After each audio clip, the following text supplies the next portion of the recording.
Welcome back to Lion Recaps. Today I will show you an Argentine comedy thriller film from 2020, titled The Heist of the Century. The story commences by introducing Fernando, a person grappling with a sense of dissatisfaction in his life, as he struggles to find fulfillment in any of his pursuits. In an attempt to discover his passion, he ventures into the realm of painting and other creative endeavors, but fails to experience the exhilaration he seeks. Consequently, he decides to seek assistance from a psychologist, hoping to alleviate his anxiety and find solutions to his predicament. Sharing his concerns with the psychologist, Fernando receives guidance to engage in physical activities that could potentially transform his mindset. Intrigued by this suggestion, he embarks on a journey to learn martial arts, yet remains unable to attain the contentment he desires. As evening falls and rain unexpectedly drenches Fernando, his cigarette becomes soaked, prompting him to discard it into the swiftly flowing water. The current carries it away, eventually leading it to the sewer adjacent to a nearby bank called Rio. Astonishingly, this sight fills Fernando with joy as he perceives it as a sign of purpose.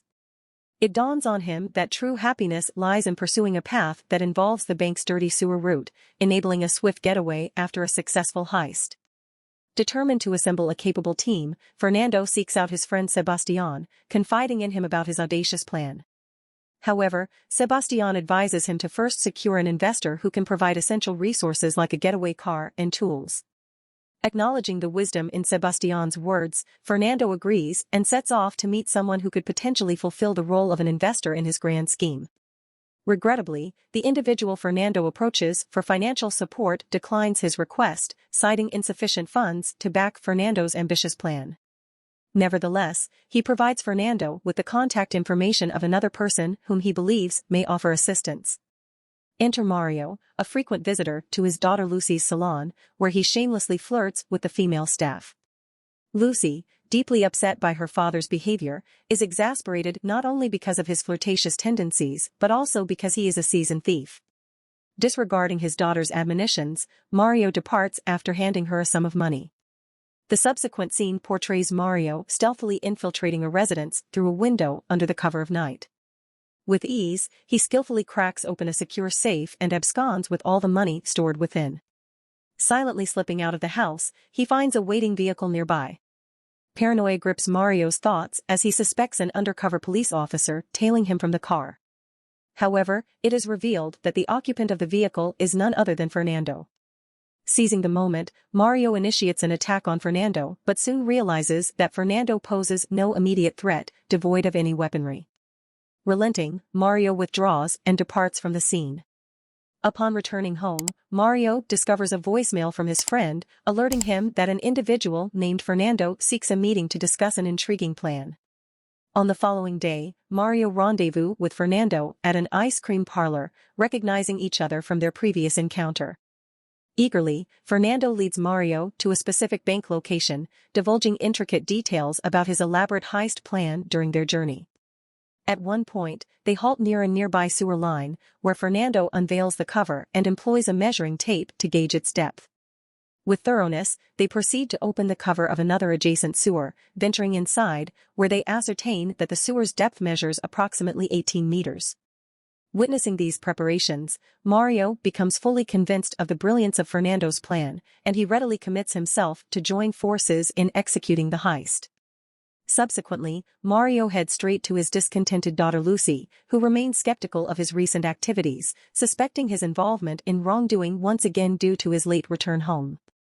However, Mario swiftly conjures excuses, assuring Lucy that he is not engaged in any illicit actions. The following day, Mario meets with Debora, the individual who had facilitated his introduction to Fernando. In this meeting, Fernando provides a comprehensive briefing on the intricate aspects of his plan.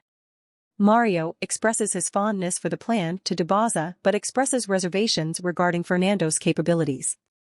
In response, Debora assures Mario not to fret, stating that in the event of any mishap during the heist, they will ensnare Fernando within the robbery itself while making their escape. Listening attentively, Mario finds solace in the confidence of Fernando's words. It becomes apparent that Mario had been troubled by the bank sensors and CCTV cameras, but Fernando presents a solution to address this concern. The subsequent day arrives, and Fernando, accompanied by his friend Sebastian, proceeds to the bank equipped with a discreet camera to capture images of the surroundings. However, their endeavors trigger suspicion as they come under the scrutiny of the security personnel via the CCTV cameras. Acting swiftly, the guards detain Fernando and conduct a thorough search. To their frustration, upon inspecting the camera, they discover no incriminating photographs. Lacking evidence against Fernando, they reluctantly release him, unaware that he had preemptively removed the memory card from the camera before the search.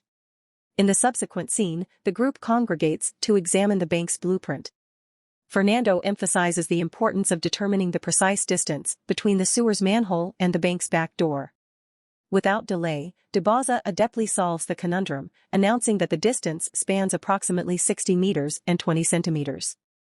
Consequently, they conclude that a tunnel must be excavated, reaching the same distance from the manhole, facilitating the team's discreet exit route following the successful heist. Now, the team arrives at the designated location, ready to commence digging the tunnel. During their nocturnal meeting, the team encounters another predicament when they deliberate on the challenge of accessing the numerous safety deposit boxes in the bank, realizing they must contend with almost 400 locks.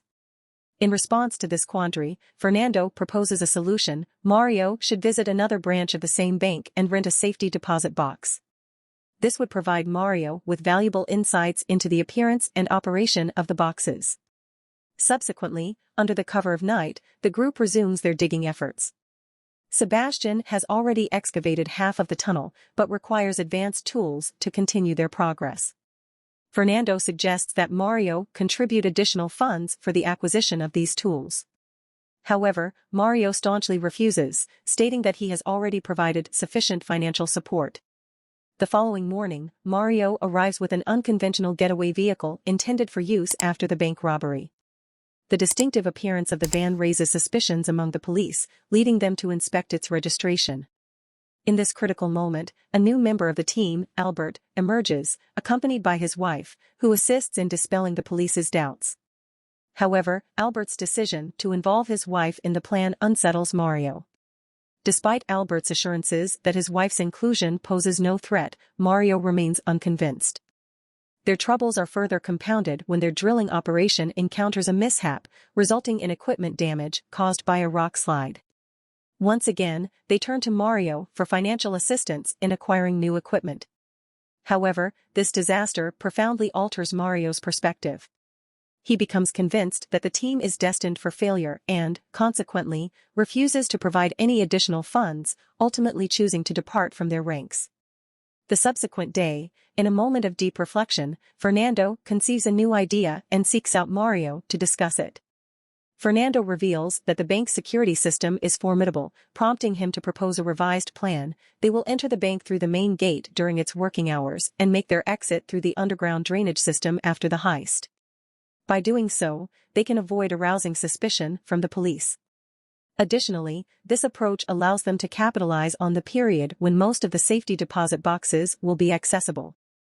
Upon hearing this alternative plan, Mario's spirits are lifted once again, as he finds it more favorable. Enthusiastically, he rejoins the team, and everyone busies themselves with preparations for the upcoming robbery. The anticipated day arrives for the execution of their plan. Donning masks and armed with guns, the group stealthily infiltrates the bank through the main gate. With their weapons, they assert control over the customers, instructing them to lie on the floor. The group then demands the cashier to fill a bag with money. Unbeknownst to them, the bank security officer swiftly notifies the police. In a short span, law enforcement arrives at the scene. To demonstrate their intention to exit through the main gate, Fernando presents a hostage to the police. Mario, seizing an opportunity, throws the bank security officer towards the police. Confounded by these actions, the police struggle to decipher the robber's true intentions. Meanwhile, inside the bank, the second phase of the heist unfolds as Sebastian employs a machine to open the safety deposit boxes, efficiently retrieving the cash within. Outside, the police exercise caution, avoiding any hasty moves. The police captain attempts to establish communication with the robbers via telephone. Mario, engaging in conversation, purposefully confuses the police. Simultaneously, the group proceeds to disable all the CCTV cameras within the bank. The police captain proposes to Mario that if they surrender promptly, their punishment may be lenient, as escape becomes increasingly improbable. Amidst the chaos of the robbery, Mario discovers that it happens to be the birthday of one of the elderly hostages. Moved by a sense of compassion, he decides to release her from captivity. Mario then communicates with the police captain, informing him of the released hostage and presenting a proposition. He proposes that if they wish to safeguard the lives of the remaining hostages, they should summon the district attorney and facilitate a safe escape for the robbers. Meanwhile, the continuous opening of numerous safety deposit boxes causes the machine to overheat, leading it to shut down. Consequently, they patiently await its cooling down.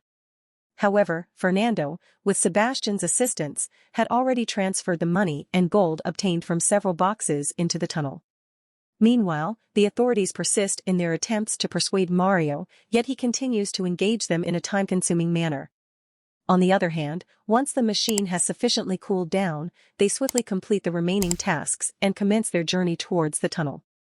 Outside, the police captain, now realizing that Mario's interactions were a diversion, suspects that the remaining robbers are engaged in other activities inside the bank.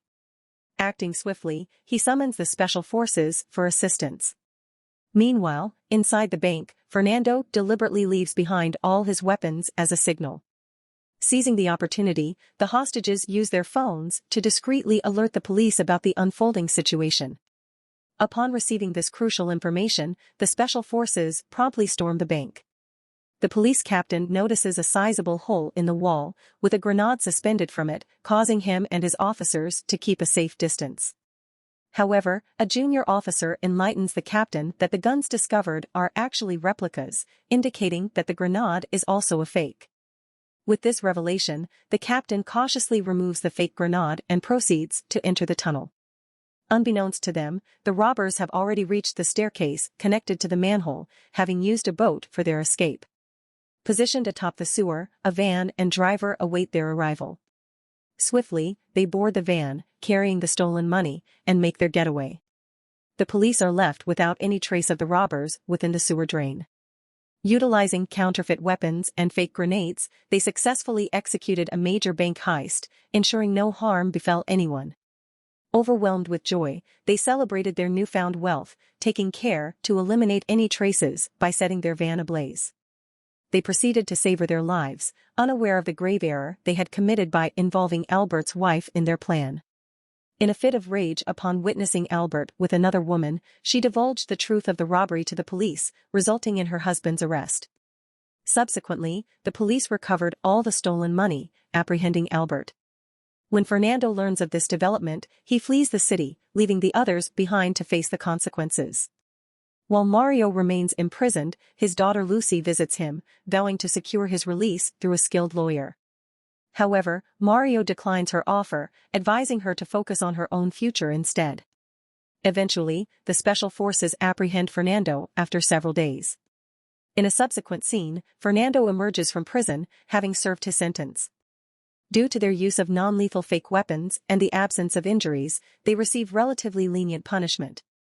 Mario, who was released earlier than Fernando, awaits his companion's exit from prison, and there the movie concludes. Subscribe for more videos like this, turn on the notification, and leave a like to help the channel out. Thank you for watching.